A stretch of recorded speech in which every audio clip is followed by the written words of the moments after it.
was presented to witnesses in such a way that when this new 2013 translation was released, there was an article in the Watchtower on December 15, 2015 about this new translation.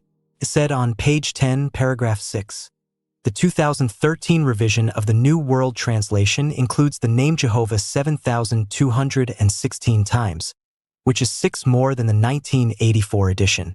5 of the additional instances are found at 1 Samuel 2 verse 25, 1 Samuel 6 verse 3, 1 Samuel 10 verse 26, and 1 Samuel 23 verses 14 and 16.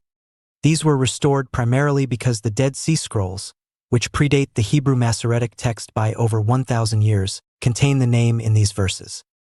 Also, one occurrence at Judges 19 verse 18 was restored as a result of further study of ancient manuscripts.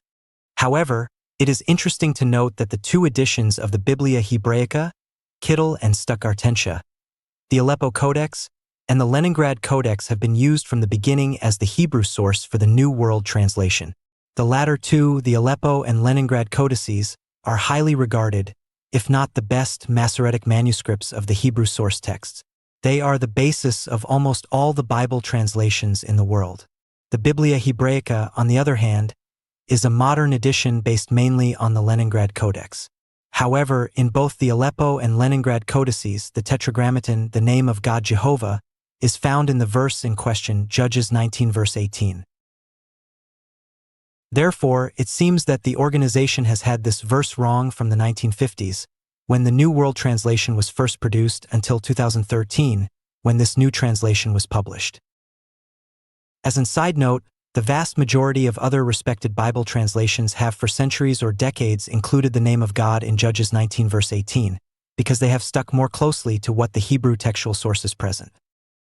So the accuracy of the New World Translation cannot possibly be agreed upon by the organization, because it has somehow managed to screw up the accurate translation of even the most important name for them, Jehovah. So if the 2013 revised edition of the New World Translation were to use an even better text source, as they clearly seem to imply here at the Watchtower, it would certainly be mentioned somewhere. But there is no mention of what these ancient manuscripts were that led them to finally conclude that Judges 19 verse 18 should contain the name of God. The Dead Sea Scrolls are of no help in analyzing this verse because they do not contain Judges 19 verse 18. The only Tetragrammaton found in the Dead Sea Scrolls in the Book of Judges is at 6:12. No matter how respected your position in the Jehovah's Witnesses, when you find something inaccurate in its teachings, you must keep your mouth shut and wait for Jehovah. Otherwise, you will lose your position and be helplessly thrown out. In other words, you have to study a lot and deeply, but you must not find anything vague. Then back to the subject. As for the other 5 verses in 1 Samuel, the situation seems very suspicious. First of all, the organization does not give any exact source or reference as to where in the Dead Sea Scrolls fragments they have been able to find these 5 Tetragrammaton. When I examined these fragments of the Book of Samuel, I could not find any of these verses. You can look them up yourself on your own computer. I will put a link to the digital archive of the Dead Sea Scrolls. The contents of the Dead Sea Scrolls are now very well known, and the fragments found in Samuel's books come from these passages. Second, when we look at these verses above, the context does not support the possibility that these passages could possibly include the name of God. The Tetragrammaton already occurs so often in these chapters that, even with the excessive repetition, it is better to use another word such as God, and this is probably what the biblical author did in the first place. The organization seems to have a kind of obsession with making changes to the Bible, and on poor reasoning at that.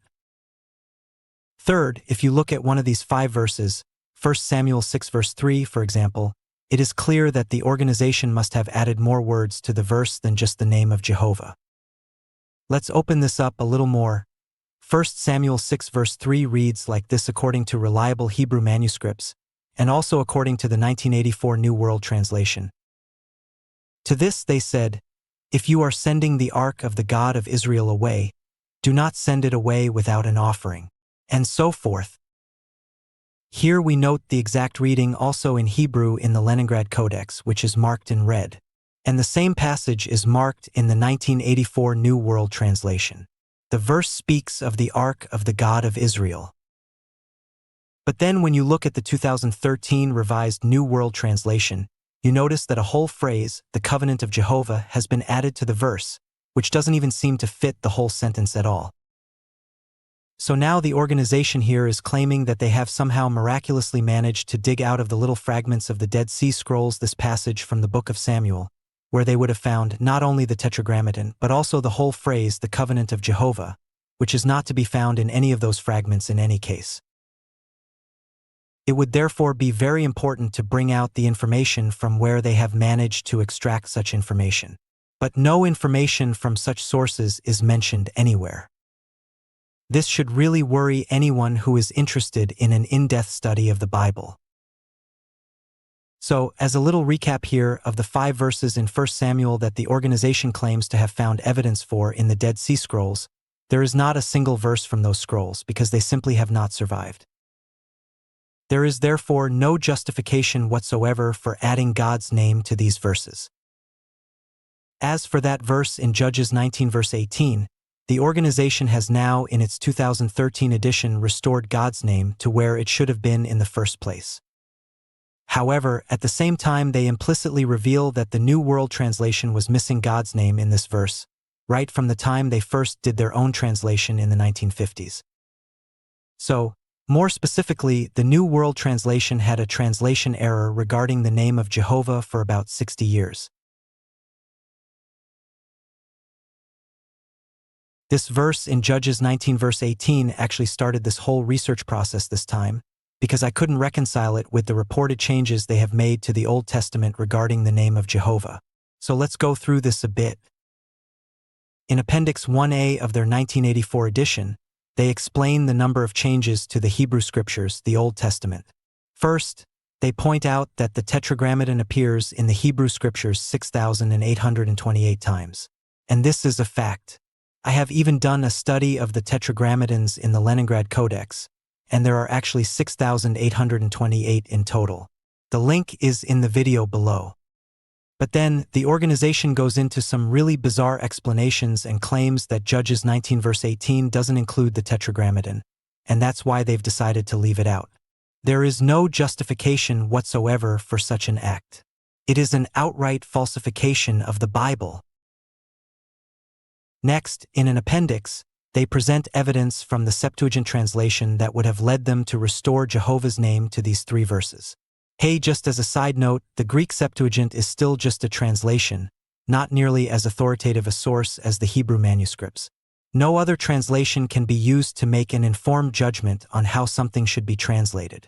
One must always go to the root of the matter, that is, to the best sources available. I don't know why I had never noticed this either, even though I had read the appendix in question dozens of times.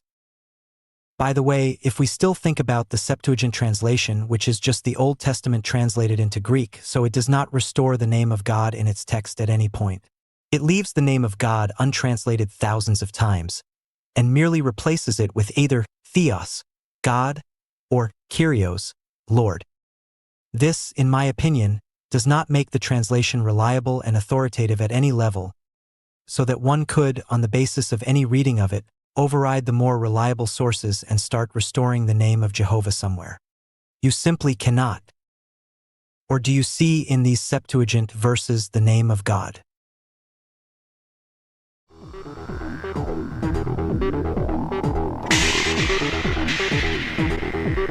We will continue to study the New World Translation, the 1984 Reference Edition, Appendix 1A. It says this, according to 𝙀𝙀𝙀 and BHS footnotes, in Isaiah 34 verse 16 and Zechariah 6 verse 8, the divine name should be read instead of the first-person singular pronoun, my. We restored the divine name in these 2 places and rendered it as Jehovah.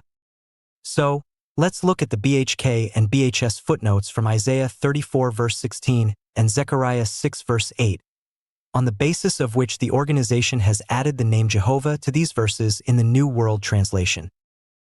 The explanations and footnotes of 𝙀𝙁𝙁𝙁𝙁𝙁's Biblia Hebraica are written in Hebrew and Latin. This footnote on Zechariah 6 verse 8 reads, Spirit of Jehovah, an angel is speaking. The reader has forgotten that Yod is an abbreviation of 𝘼𝙆𝙏𝙄. The same explanation can be found in a footnote in the BHS, that is, Biblia Hebraica 𝙀𝙀𝙄𝙑, concerning Zechariah 6 verse 8. Fortunately, this edition is directly in English, so no translation from Latin was necessary. But anyway, this interpretation by Rudolf Kittel and those other scholars is based on a misunderstanding. First of all, the Hebrew consonant yod does not mean the first person singular, I, or my, in the Tetragrammaton.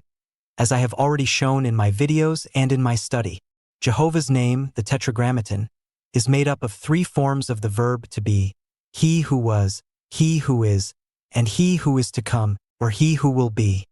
According to the original Jewish understanding, the Tetragrammaton itself is therefore an acronym, a word made up of abbreviations such as USA, the United States of America. As for that Isaiah 34 verse 16, the organization adds another Tetragrammaton to this verse. They justify this by what is said in the footnotes of Biblia Hebraica and Biblia Hebraica 𝙀𝙀𝙀𝙀. Note, in the footnotes, not in the Hebrew text itself. If the organization had really taken into account what the great Isaiah scroll of the Dead Sea says, they wouldn't have added it. Okay, let's take a quick look at what this Dead Sea Isaiah scroll says in Isaiah 34 verse 16. Seek you out of the book of 𝙀𝙀𝙄𝙑𝙄𝙎 and read. For not one will lack her mate, because his own mouth has commanded and his own spirit has gathered them. So there is not the slightest doubt that there is only one Tetragrammaton in this verse, in the Dead Sea Scroll of Isaiah. This is demonstrably the oldest currently discovered passage from the book of Isaiah, according to which the verse should read, his own mouth, and not the mouth of Jehovah.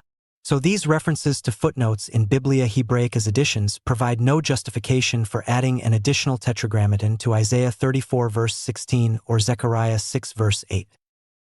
So, as I demonstrated earlier, the organization refers to the 5 verses of 1 Samuel in the Dead Sea Scrolls to justify the addition of the Tetragrammaton to the Bible text.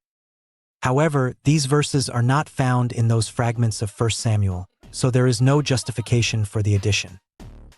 And now again, when we examine this Isaiah 34 verse 16, which is found with 100% certainty in the Dead Sea Scrolls, it shows conclusively that there is no another Tetragrammaton in that verse.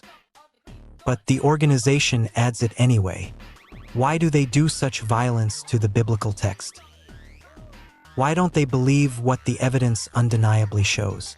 If a translation or interpretation seems uncertain, or if no clear evidence can be found, such a translation choice should never be made.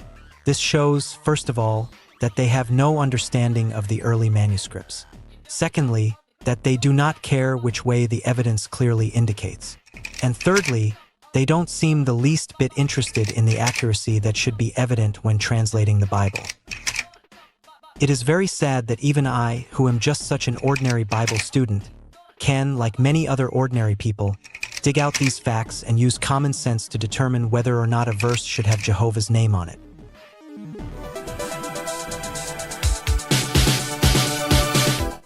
Just when you might be thinking that this couldn't get any worse, I can assure you that it will, and much worse. Finally, let's look at the 141 changes the organization has made to the New World Translation regarding the name of Jehovah. These changes are detailed in Appendix 1b of the New World Translation Reference Edition, published 1984. I will now break down this appendix and examine the arguments and evidence presented in it one by one. Before we look at Appendix 1b, a word or two must be said about the background to the works of C.D. Ginsburg presented there, and who the person was who wrote these books. Christian David Ginsburg was a Polish-born British Bible scholar and a student of the Masoretic tradition in Judaism. He was born to a Jewish family in Warsaw but converted to Christianity at the age of 15. So, from the Jewish point of view, he was an apostate because he converted from Judaism to Christianity. I don't know whether he was shunned by his family and relatives, as happens in the Jehovah's Witness religion today. But in any case, at the end of his life, he completed these 2 works, Massorah and Introduction to the Masoretico Critical Edition of the Hebrew Bible. In the introduction to the 1984 New World Translation on page 9, the sources are Ginsburg's Massorah, reprinted in 1975, and Introduction to the Masoretico Critical Edition of the Hebrew Bible, reprinted in 1966. These reprints contain nothing new from Ginsburg's pen, since he died in 1914, meaning that the contents of these books date from 1897 to 1905. And as for that third Ginsburg source, the Masoretico-critical text of the Hebrew Bible, the organization gives the year of printing as 1926, which is in fact also a reprint after his death because the original work is from 1894. This detailed examination of Christian David Ginsburg is necessary in this context because the majority of Jehovah's Witnesses have never examined the sources the organization refers to and on which it bases its translation solutions for the New World Translation regarding the name of Jehovah. C.D. Ginsburg died in 1914, so he did not have access to the Aleppo and Leningrad codices, which are the best sources for the Old Testament today. The Aleppo Codex was kept hidden from outsiders, so scholars had no access to it. In the 1850s, Moses Joshua Kimchi was able to make some notes on it. Another researcher, Umberto Cassuto, was only able to study the Aleppo Codex more thoroughly in 1943. For these reasons, in the 1920s, the scholar Paul 𝙀𝙀𝙀 chose the Leningrad Codex as the base text for Biblia Hebraica in 1937. The Leningrad Codex was then in the Russian National Library and would not be a known manuscript for decades. It was not photographed for the first time until 1990. Although Ginsburg probably did not have access to either of these manuscripts, he did have access to a reasonably reliable Masoretic text against which he compared the other manuscripts. In my research, I have tended to conclude that his text was very close to that of the Aleppo Codex. As background information, it is also important to understand what this Ginsburg piece, Massorah, is all about. The work contains alphabetical lists of words and their explanations. These lists were compiled by Ginsburg from words found in the Hebrew Bible. The title Massorah refers to the marginal notes in the margins of Hebrew manuscripts, made by the Masoretes, or Jewish copyists. Anyway, as for this word Adonay, Ginsburg listed all kinds of differences between the different manuscripts, not just those related to Tetragrammatons. So it is definitely not the case that these words should always be replaced by Tetragrammaton. But let us now turn to Appendix 1b of the New World Translation, which quotes from Ginsburg's Massorah, and says, "We have seen that in many of these 134 instances, in which the present received text reads Adonai in accordance with this Massorah, some of the best manuscripts and early editions read the Tetragrammaton, and the question arises, how did this variation obtain? The explanation is not far to seek. From time immemorial, the Jewish canons decreed that the incommunicable name is to be pronounced Adonai as if it were written 𝘼𝙆𝙏𝙄 instead of 𝑌HWH. Nothing was, therefore, more natural for the copyists than to substitute the expression which exhibited the pronunciation for the Tetragrammaton which they were forbidden to pronounce." When Ginsburg says, in many of these 134 cases, he doesn't mean in all 134 cases. Then he goes on to say, referring to these many of the 134 cases, that in some of the best manuscripts and early text editions, the Tetragrammaton appears. So first of all, Ginsburg is in no way implying that all of the 134 instances he cites should have a Tetragrammaton. Secondly, when we examine the critical edition of his Hebrew Bible, where he recorded all the manuscripts that deviated from it, we find only 23 verses out of the 134 passages where he claims to have changed the word Adonai to a Tetragrammaton. So, on the basis of this one comment by Ginsburg alone, the organization is going to change the text of the Bible, changing the word Adonai to a Tetragrammaton in 133 verses. As for the last part of Ginsburg's comment when he says, "From time immemorial the Jewish canons decreed that the incommunicable name is to be pronounced Adonai as if it were written 𝘼𝙆𝙏 instead of 𝑌HWH. Nothing was, therefore, more natural for the copyists than to substitute the expression which exhibited the pronunciation for the Tetragrammaton which they were forbidden to pronounce." My own belief on this matter, and here is my word against Ginsburg's, is that Jewish scribes did indeed have the habit of pronouncing Adonai when they came across a Tetragrammaton in a text.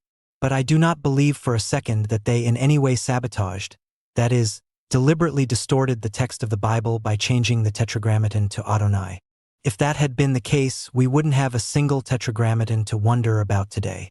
Instead, the Tetragrammaton is still found a total of 6,828 times. But since scribes were only human, they too sometimes made mistakes.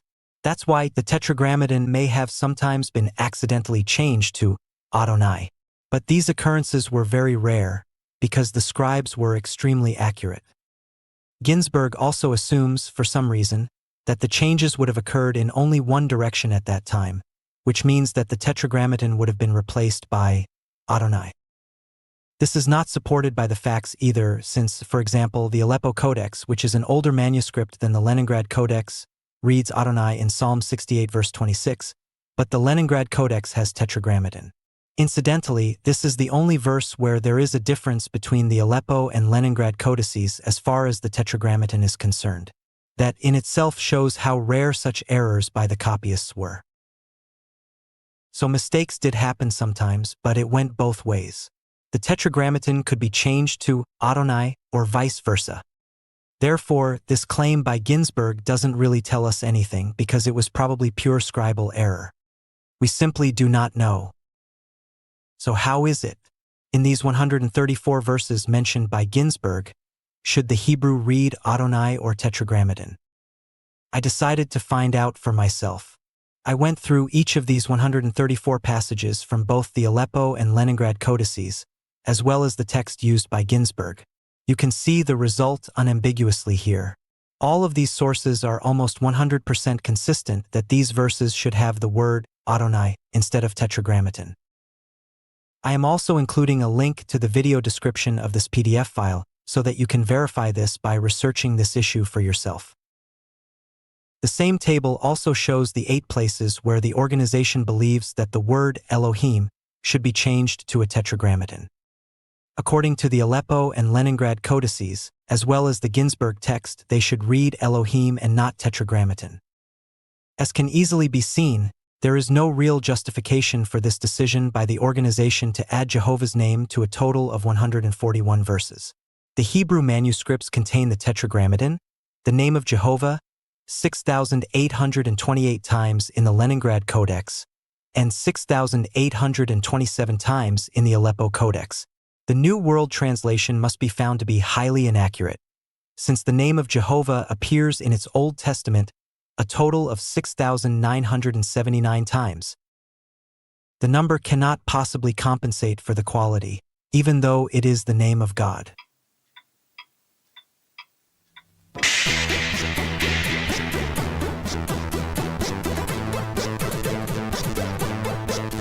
Counting up how many extra times the organization added Jehovah's name to the Old Testament in the 1984 New World Translation, the result is 145.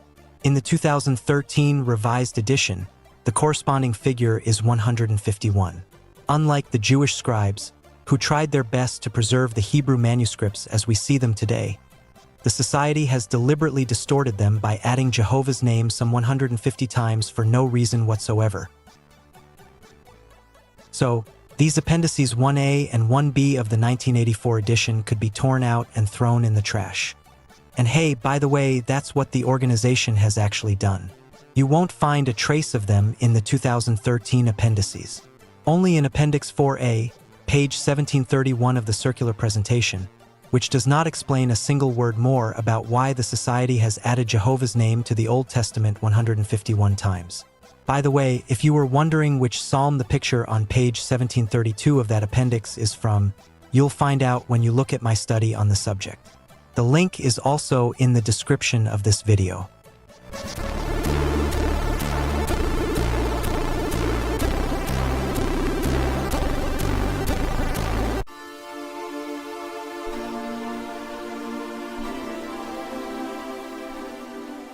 What should we think about all this?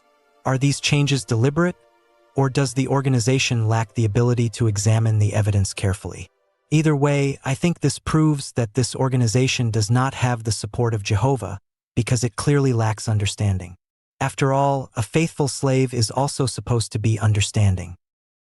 As you can see, the name of Jehovah is a very dear subject to me, and I could make videos about it endlessly. It is also the subject that originally awakened me to the mind control of the organization. I can therefore wholeheartedly agree with the idea of the author of this proverb. The name of Jehovah is a strong tower. Into it the righteous runs and is given protection. Good luck, and please remember to share this video too.